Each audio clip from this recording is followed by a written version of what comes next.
No todas las naciones tienen el lujo de existir bajo la luz. Algunas nacen en la oscuridad, y si salen demasiado pronto, son aplastadas por el mundo que las rodea. La nación de esta historia fue así. No nació del consenso. Nació de las ruinas, de las cenizas de la guerra, de la memoria de trenes sin destino, de páginas de la historia que la humanidad quiso borrar.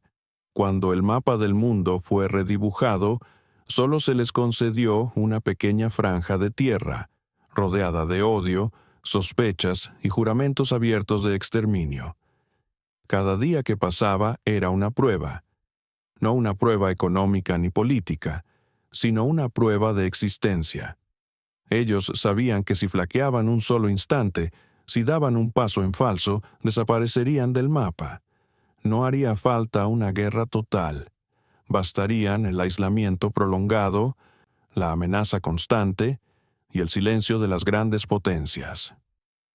En ese contexto, el líder del país no pensaba como un político, no pensaba en su mandato, pensaba en la supervivencia de las generaciones venideras.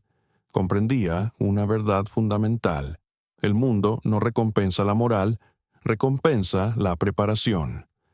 A su alrededor había un pequeño consejo.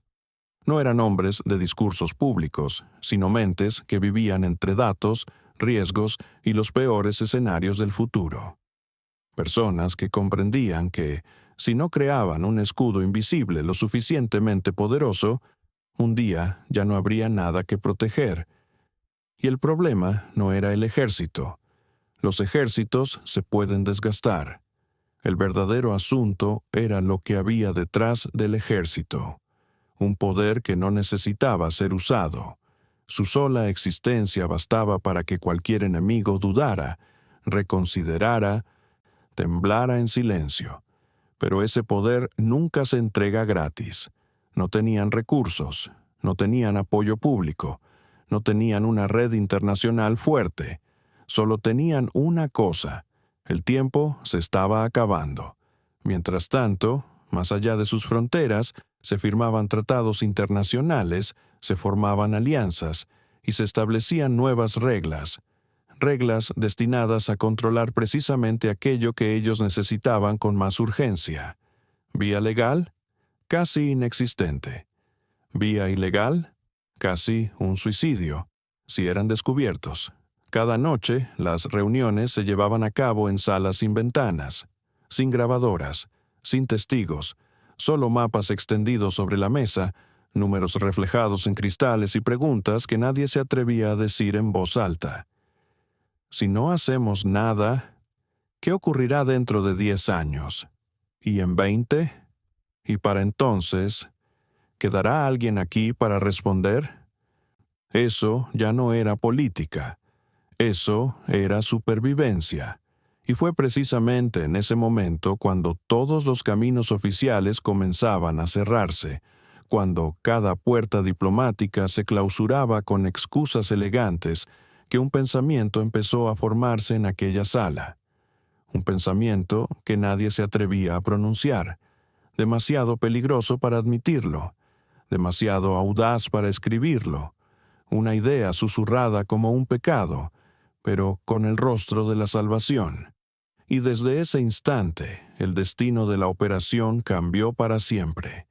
Pero aún no sabían que lo que les aguardaba no era solo riesgo, sino un juego de sombras, una partida de ajedrez en la que basta con revelar un solo movimiento para que todo termine. Esa idea peligrosa comenzó a existir como una sombra dentro de aquella sala sin ventanas. Nadie la nombraba, nadie la escribía en papel, pero todos pensaban en ella, porque ya lo habían intentado todo. Al principio, depositaron su esperanza en la diplomacia, viajes discretos, reuniones tras bambalinas, acuerdos que jamás aparecerían en los periódicos. Buscaron a países más neutrales, más amables, a quienes alguna vez prometieron asistencia técnica, cooperación pacífica, por la estabilidad regional. Pero el mundo no funciona con buena voluntad. funciona con intereses. Cada vez que se acercaban un poco más a lo que necesitaban, la puerta se cerraba con una nueva excusa. Normativas internacionales, presión de bloques más grandes, riesgos políticos. Todo sonaba razonable. Todo, excepto el tiempo. El tiempo no espera resoluciones. El tiempo no se detiene en conferencias interminables. Mientras ellos negociaban con cada socio, cada aliado, cada organización que parecía poderosa. En otra parte, sus enemigos seguían comprando armas, firmando contratos, construyendo arsenales, sin pedir permiso a nadie. La diferencia no estaba en el dinero, estaba en la disposición a hacer lo que nadie se atrevía a hacer, y poco a poco el camino legal oficial comenzó a morir, no en un solo día, sino lenta, silenciosamente. Un acuerdo pospuesto, una solicitud congelada, un suministro en revisión, una promesa retirada sin explicación. Sus reservas estratégicas empezaron a agotarse. Sus ingenieros recalculaban planes, proyectos vitales se alargaban y luego se detenían. Pero lo más aterrador no era el retraso, era la dependencia. Porque cuando una nación depende de otra para sobrevivir, ya no es verdaderamente independiente. Vive con un permiso temporal concedido por otros, y eso, para ellos, era inaceptable. En una reunión secreta organizada fuera de la capital, en un lugar que no figuraba en ningún mapa administrativo, el líder supremo miró a todos los presentes y dijo una sola frase: «Si seguimos así, tarde o temprano nos asfixiarán». Nadie respondió, nadie lo contradijo. Todos sabían que tenía razón. Un informe confidencial fue colocado sobre la mesa, sin título, sin firma, sin autor, solo 3 líneas mecanografiadas. El camino legal se está cerrando. El camino diplomático está siendo controlado. El camino restante aún no ha sido reconocido. No aparecía la palabra ilegal, no aparecía la palabra robo, solo no reconocido. Y en ese instante, la idea peligrosa de la parte 1 dejó de ser una sombra. Comenzó a tomar forma, no como un plan, aún no como una acción, sino como una pregunta. Si no podemos comprar oficialmente lo que necesitamos, ¿existe una forma de que llegue a nuestras manos sin que nadie tenga que venderlo? La pregunta no tuvo respuesta inmediata, pero cambió por completo su forma de ver el mundo. A partir de ahí, ya no buscaron permiso. Comenzaron a buscar debilidades, no debilidades militares, no debilidades económicas, sino las grietas dentro del mismo sistema que el mundo creía invencible. Y no sabían que, en algún lugar, un cargamento ya estaba siendo planeado, un contrato a punto de firmarse y un pequeño error, muy pequeño, los estaba esperando. Desde el momento en que dejaron de buscar permiso, todo empezó a cambiar.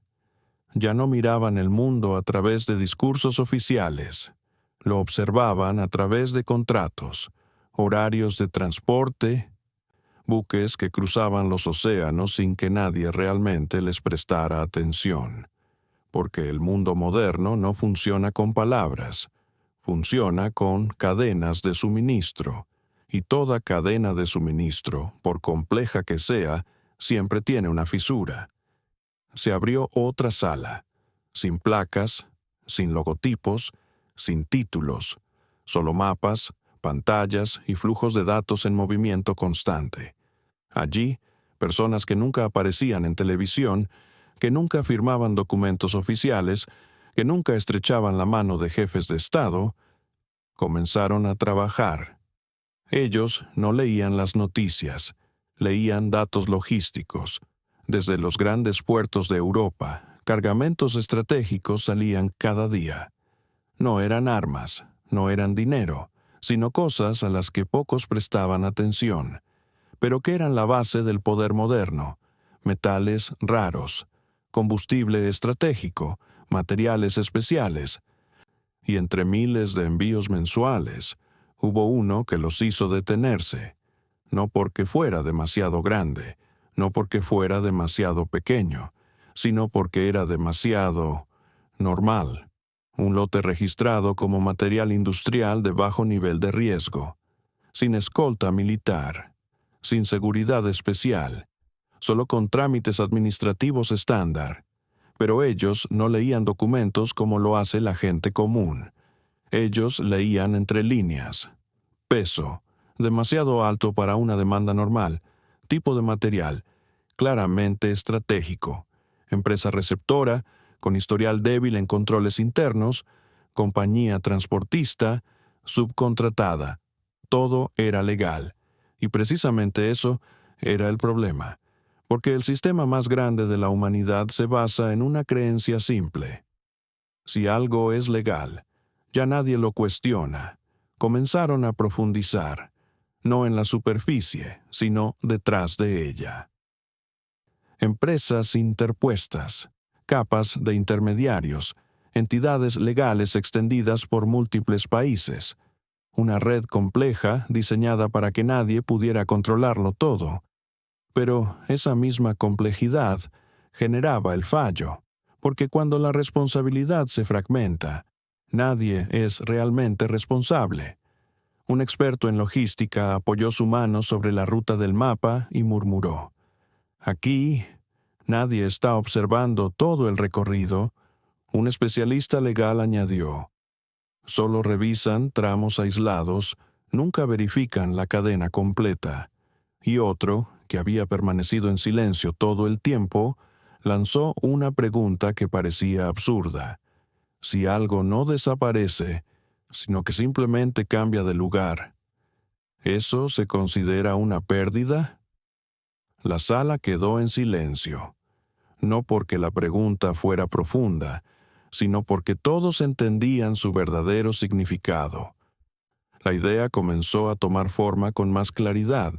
No se trataba de robar, no de asaltar, solo de un cambio de destino. Pero para hacerlo, necesitaban más que un envío. Necesitaban controlar el tiempo, controlar los documentos, controlar a las personas. Y lo más importante, controlar una empresa en la que el mundo confiara como completamente legítima. Y justo cuando analizaban cada cifra, cada ruta, cada componente legal, apareció algo en la pantalla. Una línea, un dato, una modificación reciente en el horario, un transporte estratégico. Había sido retrasado 2 semanas. Nadie en el mundo prestó atención a eso. Pero para ellos fue la primera puerta que comenzaba a abrirse. Y la pregunta ya no era ¿es posible?, sino si esta es la oportunidad, solo nos quedará una sola vez. La puerta se había entreabierto. Pero ellos lo sabían muy bien. La oportunidad no era más que una sombra. Lo que decidiría el éxito o el fracaso era si serían capaces de cruzarla. Y para cruzar una puerta en el mundo moderno, no se necesita una llave. Se necesitan documentos. No documentos falsos al estilo burdo, no sellos baratos ni expedientes torpes. Necesitaban algo mucho más perfecto, algo que no despertara sospechas, porque pertenecía al mismo sistema en el que el mundo confiaba. Necesitaban una empresa, no una fachada, no un simple disfraz, sino una entidad legal realmente viva dentro del sistema global. Una empresa con registro legal, con historial de transacciones, con huella financiera, con archivos fiscales, con empleados, con página web, con oficina. Una empresa que cuanto más la investigaras, más real te parecería. Los presentes sabían una verdad fundamental. El mundo no sospecha de lo que funciona con normalidad. El mundo solo sospecha de lo extraordinario. Así que no construyeron una empresa extraordinaria. Construyeron una empresa aburrida, tan aburrida que se perdería entre decenas de miles de compañías de transporte. Un nombre que no destacara. un perfil que no despertara curiosidad, un historial de operaciones sin nada llamativo. Pero detrás de esa normalidad había una red calculada con precisión. Cada pieza de la empresa existía en un país diferente. No por casualidad, cada ubicación era elegida por su legislación, por su nivel de control, por la velocidad de sus trámites. Nadie en el mundo tenía la visión completa, y ahí estaba la clave. Porque cuando todo se fragmenta, nadie ve lo suficiente como para comprender el todo.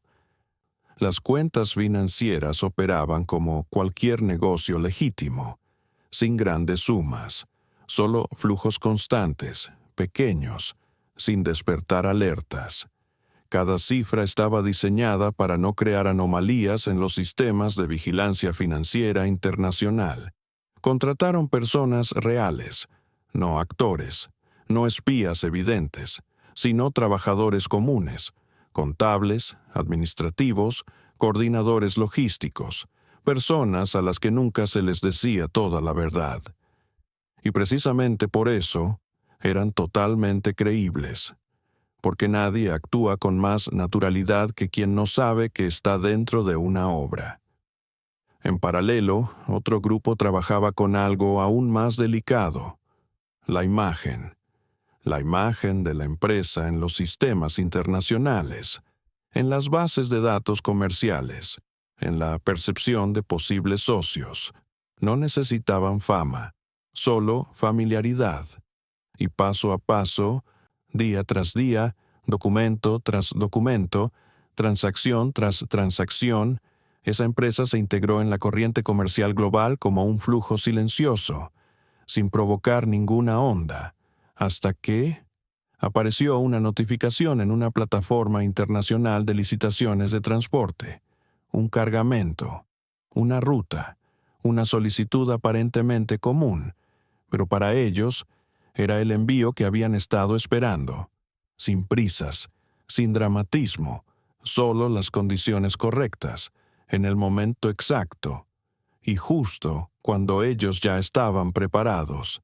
Sabían que estaban a punto de entrar en un territorio sin retorno, pero lo más peligroso aún no había aparecido, porque ahora, con la empresa ya creada, con el sistema funcionando, con la oportunidad frente a ellos, una gran pregunta seguía flotando en el aire.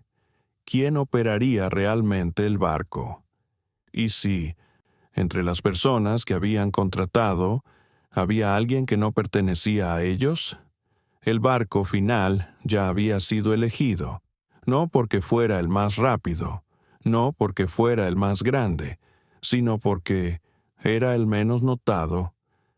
En el mundo del transporte marítimo, los barcos que no destacan siempre son más seguros que aquellos que llevan la etiqueta de especial. Nadie vigila con atención lo que es normal. Nadie recuerda un nombre que no deja impresión. Y eso era exactamente lo que necesitaban. Pero el barco solo era el cascarón. Lo realmente difícil eran las personas. La lista de tripulación no se formó a partir de una lealtad absoluta, sino a través de otra regla, la naturalidad. Algunos provenían de su red personas que entendían lo que estaban haciendo, entendían los límites y sabían hasta qué nivel debía llegar el silencio. El resto eran trabajadores comunes, con expedientes lo suficientemente buenos, lo suficientemente limpios, lo suficientemente reales como para no despertar sospechas. Nadie conocía el plan completo, porque quien sabe demasiado siempre es un riesgo. Cada uno tenía exactamente su parte, ni más, ni menos. El día en que el barco dejó el puerto, todo ocurrió como en miles de viajes alrededor del mundo. El choque del metal, la sirena atravesando la neblina, las conversaciones rápidas de los marineros antes de alejarse de casa. En los documentos era solo un trayecto comercial más. En los sistemas de seguimiento no aparecía absolutamente ninguna irregularidad. Y precisamente esa normalidad Era el camuflaje perfecto. Pero quienes realmente tenían el control no miraban al océano. Miraban al tiempo, el tiempo de navegación, el tiempo de cada reporte de posición, el tiempo exacto de cada señal enviada, no para hacer algo extraño, sino para asegurarse de que todo continuara exactamente como el mundo lo esperaba. El momento más peligroso no fue cuando el barco abandonó el puerto, fue cuando ya estaba fuera de la vista del muelle, pero aún dentro del alcance del sistema, allí donde cualquier mínima desviación podía ser detectada, un minuto de retraso, un leve cambio de rumbo, una señal enviada más tarde de lo debido, todo podía convertirse en una pregunta. Por eso no permitieron ninguna anomalía, sin giros bruscos, sin decisiones impulsivas, sin gestos heroicos, solo paciencia, una paciencia muy particular, la paciencia de quien camina sobre un cable invisible tendido entre dos edificios, donde no se permite un solo resbalón. La primera noche pasó. Luego la segunda, luego la tercera. El barco se mezcló con la inmensidad del océano como un punto insignificante que no merecía que nadie detuviera su mirada, hasta que entró en una zona que nadie vigilaba con excesivo celo, pero tampoco estaba completamente olvidada. Una zona sin definición clara en la ley, ni demasiado cerca, ni demasiado lejos, ni demasiado oscura, ni demasiado iluminada, y fue allí, sin acciones dramáticas, sin disparos, sin caos, solo un intervalo de tiempo, silencioso de forma inquietante. En los sistemas todo seguía viéndose normal, todas las señales seguían transmitiéndose, todos los informes se enviaban puntualmente, pero los que sabían lo entendieron. Ese era el momento clave, el instante que la historia no registra, el momento sin imágenes, el momento que nadie fuera del círculo interno sabría que algo acababa de empezar a cambiar, y cuando el sol volvió a salir, todo parecía igual. Solo había una pequeña diferencia que nadie aún había notado. Lo más peligroso después de un momento de desaparición no es el silencio, sino las preguntas que vienen justo después. Y ellos lo sabían. Por eso, la verdadera obra no se desarrollaba en el mar, se desarrollaba después de que todo hubiera ocurrido. Mientras el barco continuaba su ruta como si nada hubiera pasado, los sistemas de monitoreo seguían registrándolo como parte normal del flujo comercial. Sin alertas, sin anomalías, sin una sola línea roja en las pantallas de ningún centro de control. Todo seguía correcto, demasiado correcto, y precisamente por eso, cuando el barco atracó en un puerto secundario después del viaje no por misión, sino por un problema técnico declarado, las primeras sospechas comenzaron a sembrarse. Sin ruido, sin publicidad, solo pequeñas preguntas. Hay algo que no encaja. ¿Por qué entró aquí y no en su destino original? Hubo un retraso inusual. Las preguntas son como una grieta en el vidrio, pequeña, pero si no se gestiona con cuidado, se expande. Y en ese momento, los que estaban en la sala estratégica comprendieron. Ya no controlaban el océano, controlaban la historia. Una historia que debía ser creada. No una historia genial, sino una historia lo bastante común para que la gente la creyera. No podía ser demasiado perfecta, porque lo perfecto siempre es sospechoso, pero tampoco podía ser demasiado torpe, porque lo torpe atrae miradas, una razón, un incidente, un guión lo suficientemente desafortunado como para parecer lógico, y se difundió no con gritos, sino mediante informes administrativos secos, formularios, firmas, documentos que nadie quería leer con atención pero que debían quedar archivados. En el mundo real, la verdad se decide con papeles. Y ellos tenían los papeles. La empresa de transporte empezó a mostrarse confundida. Sus informes decían poco. Sus empleados respondían según protocolo, sin culpar, sin defenderse, solo un problema técnico lamentable. Y tal como habían previsto, las autoridades empezaron a fijarse.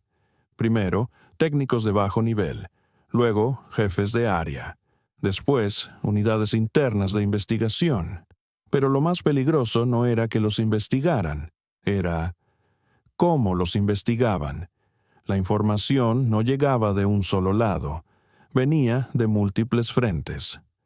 Algunos estaban interesados en el seguro, otros en la responsabilidad legal, algunos en la reputación y otros en cosas que nunca se escriben en ningún informe. Pero este sistema tenía una característica muy humana. Nadie quería ser el primero en equivocarse públicamente. Así que todos fueron cautelosos, demasiado cautelosos, documento por documento, registro por registro, respuesta contra respuesta. Pero todo conducía a un punto incómodo. No había una falla evidente, no había pruebas directas, solo la sensación de que algo había ocurrido. Pero nadie podía señalar exactamente qué. Y la empresa que ellos habían creado comenzó a desvanecerse. No desapareció de golpe. No cerró de inmediato. Simplemente entró en un estado de actividad cada vez menor. Menos transacciones, menos respuestas, menos presencia. Como una luz cuya intensidad se reduce poco a poco, hasta que nadie recuerda cuándo exactamente se apagó. Pero, en el interior de las agencias investigadoras, una pregunta seguía viva. Si esto no fue un accidente, entonces, ¿qué fue? Y su verdadero peligro no era ser descubiertos, sino ser descubiertos a medias, porque si los descubren por completo, se defenderán. Si los descubren muy poco, sospecharán durante años. Pero si los descubren solo a la mitad, es cuando nacen las cacerías más largas de la historia. No hubo explosiones, no hubo declaraciones de victoria, no hubo celebraciones, solo un cambio, muy lento, muy silencioso, pero irreversible. Después de los breves días de caos, investigación y sospecha, el mundo volvió a su ritmo habitual. Otros barcos siguieron llegando a los puertos, nuevas noticias reemplazaron a las antiguas, y otras crisis surgieron para captar la atención pública. Pero al otro lado de ese silencio, las consecuencias ya estaban en marcha. Nadie las vio de inmediato, porque los cambios estratégicos no aparecen en los periódicos, aparecen en reuniones cerradas, en decisiones a largo plazo, en la forma en que las naciones comienzan a mirarse con más cautela, con más distancia, con más cálculo. Un país que antes estaba acorralado, que antes era cuestionado incluso en su derecho a existir, empezó a ser menos desafiado, no porque se volviera más amable, sino porque los demás empezaron a pensar 2 veces antes de enfrentarlo. Nadie dijo la razón verdadera en voz alta, pero todos la entendían, y en el mundo político, lo que se comprende en silencio tiene más poder que cualquier declaración pública. Años después, algunos expertos empezaron a mencionar esta historia como un caso nunca confirmado, con palabras cuidadosamente elegidas. En análisis largos, ambiguos, nadie tenía pruebas suficientes para afirmarlo, pero tampoco nadie lograba negarlo completamente. Se convirtió en un relato suspendido en una frontera difusa, entre historia y leyenda, entre verdad y lo que no se permite decir. Para algunos fue un acto que cruzó límites morales, para otros fue la única opción de supervivencia. Y si se mira más profundamente, la verdadera pregunta ya no es ¿cómo lo hicieron?, sino, si estuvieras en su lugar, ¿qué elegirías tú? Al mundo le encanta hacer preguntas, pero odia las respuestas incómodas. y quienes estuvieron detrás de esta operación lo sabían muy bien.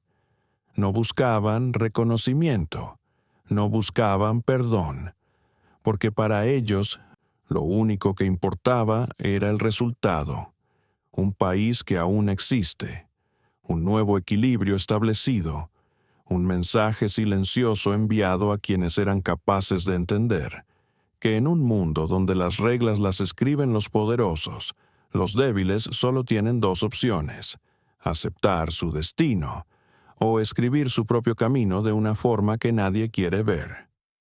Esta historia no tiene confirmación oficial, no tiene sello final, no tiene documentos completamente desclasificados, solo existe en el espacio entre lo que se dice y lo que se oculta.